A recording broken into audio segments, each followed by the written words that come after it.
Баршаңызға қайырлы күн достар, менің каналыма қош келдіңіздер. Бүгін сіздерге өзім ақылы мастер-класстан сатып алған персиковый пирогтың рецептісін ұсынғым келіп отыр. Дәмі өте нәзік, ауызда еритін болып шығады.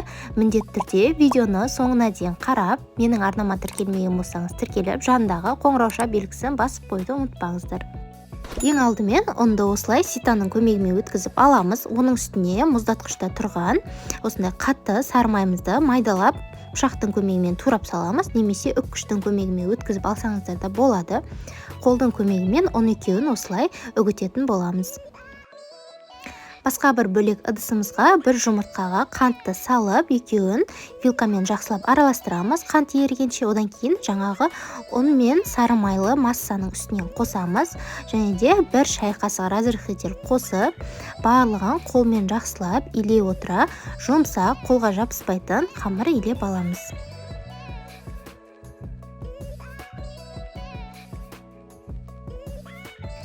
Құрамының барлығын описание бөліміне жазып қалдырып кететін боламын. Осы құрамындағы ұннан ешқандай артық ұн қоспайсыз. Осылай жұмсақ қамыр болып шығады. Оны осындай пищевой пленкаға орап, немесе салафанға салсаңыздар да болады. Мұздатқышқа қойып қоямыз.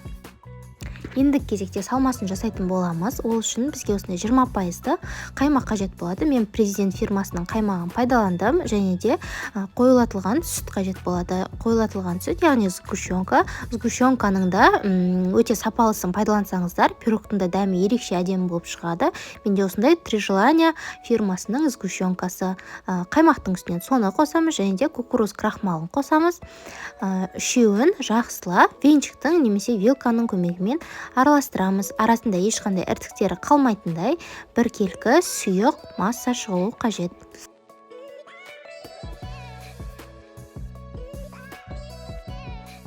Міне біздің массамыз осылай сұйық болып шығу керек. Енді бізге кез келген форма қажет болады. Менде форманың диаметрі 24 см, 26 см формаға пісірсеңіздер де болады. Осылай қамырымызды жайып шығамыз. Астын кішкене барлығын жайып болғаннан кейін вилкамен тесіп жібереміз.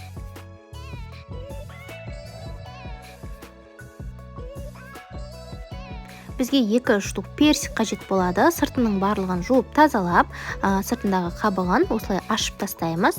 Одан кейін дәл видеода көрсетілгендей ортасындағы дәнегін алып тастаймыз да, ровно 2-ге бөліп, оны дәл видеодағыдай майдалап турап шығамыз. Майда болғанда осылай жұқа-жұқа етіп турасаңыздар әдемі болады.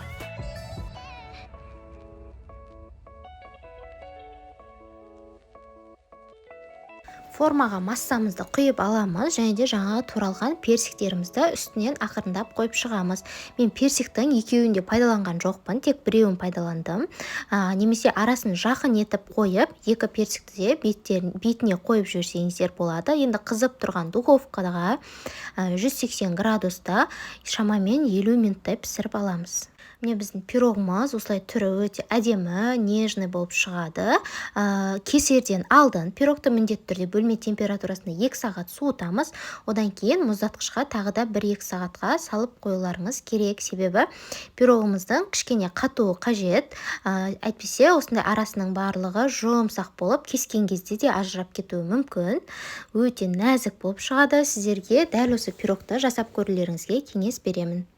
Достар, менің каналымның дамуына өз үлестеріңізді қосып, дәл осы видеома лайк басып, астына өздеріңіздің пікірлеріңізді жаза кетіңіздер. Сіздермен болған арайлым.